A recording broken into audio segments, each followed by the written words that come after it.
The United States Navy operates 11 nuclear-powered aircraft carriers, more than every other nation on the planet combined, along with 68 submarines, more than 70 missile-equipped destroyers, and roughly 300 combat vessels in total. A single carrier strike group, one carrier plus its escort of destroyers, cruisers, and attack submarines, can project air power across 500 miles of open ocean. This is the force we're pitting against 8 of the largest fleets in human history. Different eras, different weapons, different doctrines, but the rules are these. Each navy is taken at the height of its power, with no modernizing outdated ships. The US gets what it has today. Let's begin. Carthaginian Empire.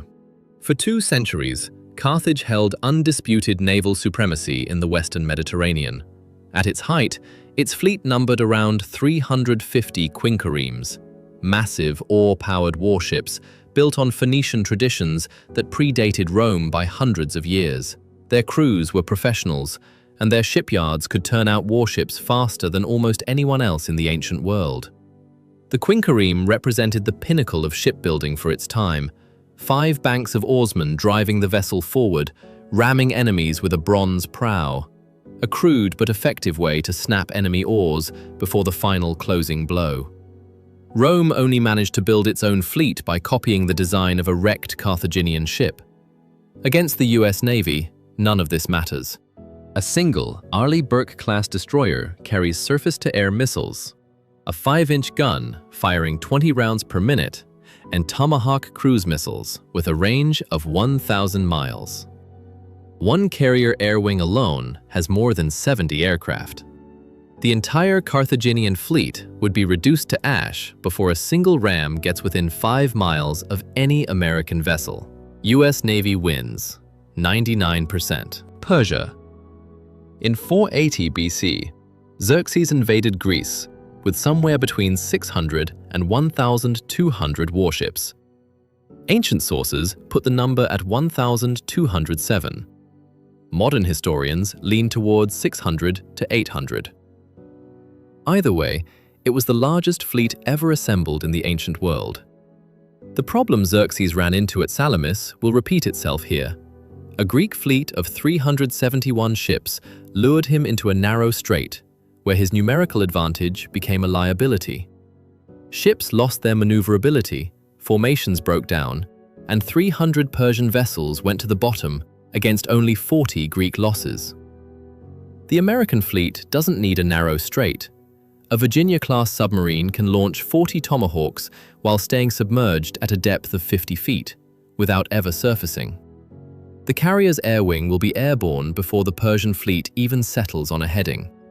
Nothing in Xerxes' arsenal can detect a radar signature, intercept an aircraft, or survive a cruise missile strike.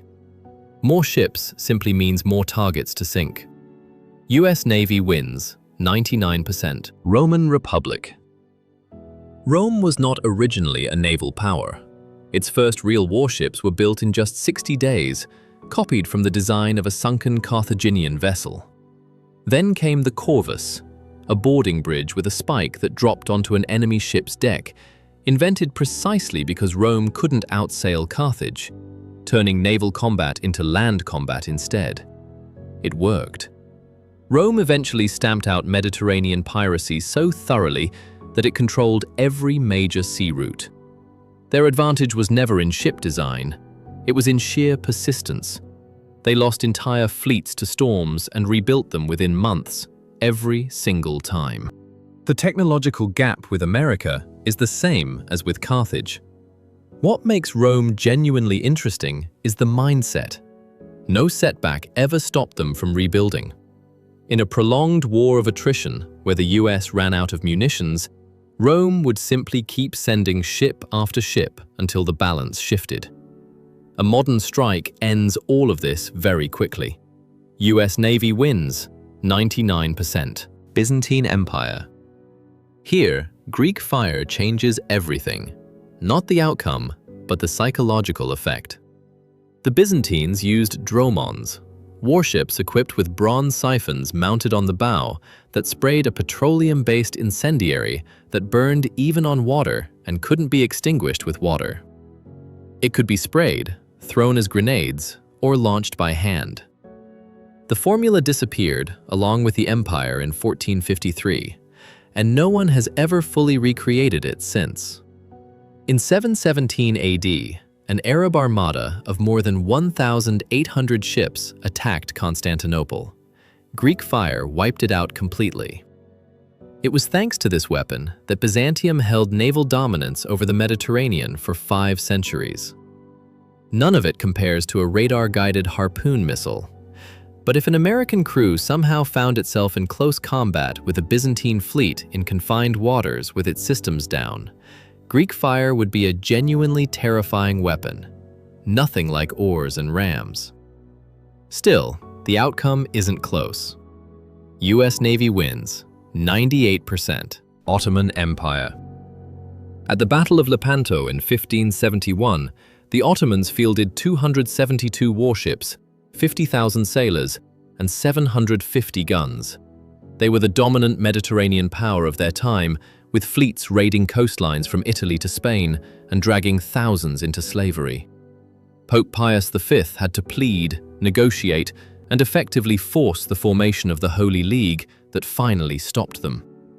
The League won only narrowly, and only thanks to the Venetian galleasses, massive artillery ships that broke apart the Ottoman formation before the real fighting even began. Without those 6 ships, Lepanto likely would have ended the other way. What's truly impressive about the Ottomans isn't Lepanto itself, but what happened afterward. Within 6 months, they rebuilt a fleet of 250 ships, added their own galleasses, and re-established control over the eastern Mediterranean. A fleet of that size, wiped out in a single day, was rebuilt within months. By the standards of 1571, that was terrifying. But by modern standards, with no radar, no anti-air defenses, and nothing capable of operating beyond visual range, the naval engagement would end in a flash. The real complication here is political. You could sink this entire fleet and still not touch Ottoman land power, which in 1571 stretched from Budapest to Basra.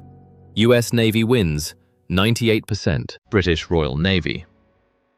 The first fleet on this list that genuinely gives pause. Not because it can win, it can't, but because this was the most powerful naval institution in human history prior to the 20th century.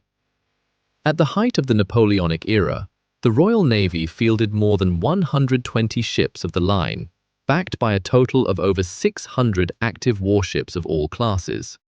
It blockaded entire continents.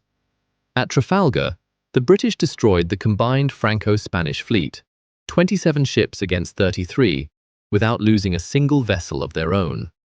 A first-rate ship of the line carried 100 guns across 3 decks. Nothing comparable existed at the time. The problem is range. A carrier air wing can strike targets 500 miles away. Tomahawks reach beyond 1,000. A ship of the line needs to close to within half a mile to inflict any damage at all. The British can never close that gap. There's no scenario in which sailing ships catch a carrier strike group that doesn't want to be caught. Their only real hope is thick fog, a total breakdown of American navigation, and stumbling into point-blank range before anyone reacts. Possible, but unlikely. US Navy wins, 97%. Imperial Japan. Now this is a real conversation. In December 1941, the Imperial Japanese Navy had 10 battleships, 12 aircraft carriers, 18 heavy cruisers, 111 destroyers, and 68 long-range submarines. Its naval air arm included more than 600 frontline combat aircraft, pairing torpedo bombers with the legendary Zero fighter. 6 of those carriers struck Pearl Harbor and hit every target they aimed at. The Yamato was the largest battleship ever built. 72,000 tons displacement, armed with 18-inch guns, the biggest ever mounted on a warship. The Type 93 Long Lance torpedo outperformed anything the Americans had in speed and range. Japan had radar, Inferior radar, but radar nonetheless. Imagine a parallel reality where Japan kept developing the technology for another 80 years. This is where a genuine fight begins. In this scenario, the US Navy's Spy-6 shipborne radar tracks ballistic targets practically from space. F/A-18 Super Hornets fly at altitudes Zeros can't reach, and nuclear submarines shadow the Japanese fleet from the moment it leaves port. The Japanese never managed to locate the carrier strike group before the strikes begin. But Japan is capable of inflicting more damage than anyone else on this list. 68 submarines hunting in the confined waters of the Pacific is a threat that genuinely has to be taken seriously. US Navy wins, 90%. Soviet Union. The toughest matchup on this list. At its peak in 1990, the Soviet Navy numbered 1,057 ships, including 275 submarines. Among them were 63 strategic ballistic missile submarines, 72 cruise missile submarines, and 68 nuclear attack submarines. Its surface forces included 3 heavy cruisers, 30 cruisers, and 113 frigates. Every component of this fleet was designed with a single purpose in mind: destroying American carrier strike groups. Their P-700 Granite missile, NATO reporting name Shipwreck, carried a 1,650-pound warhead at Mach 1.6 out to a range of about 340 miles. Oscar-class submarines carried 24 of these missiles each. Soviet doctrine called for coordinated massed salvos, launching enough missiles simultaneously to mathematically overwhelm the enemy's air defense systems so that at least some would get through. In this matchup, the US Navy wins. American submarines, electronic warfare capabilities, and fleet air defenses are generally superior. But the Soviets are the only force in history to have actually developed a workable plan for sinking a carrier strike group. A single granite hit on a carrier would be catastrophic. They had enough submarines that the math could genuinely have worked in their favor. US Navy wins, 75%. From wooden galleys to nuclear-powered carriers, every fleet on this list dominated its own era. But history shows one undeniable truth. Technology changes the rules of war. Every empire believed its fleet was unbeatable, until history proved otherwise. History never runs out of impossible questions. Which battle should we explore next? Let me know in the comments.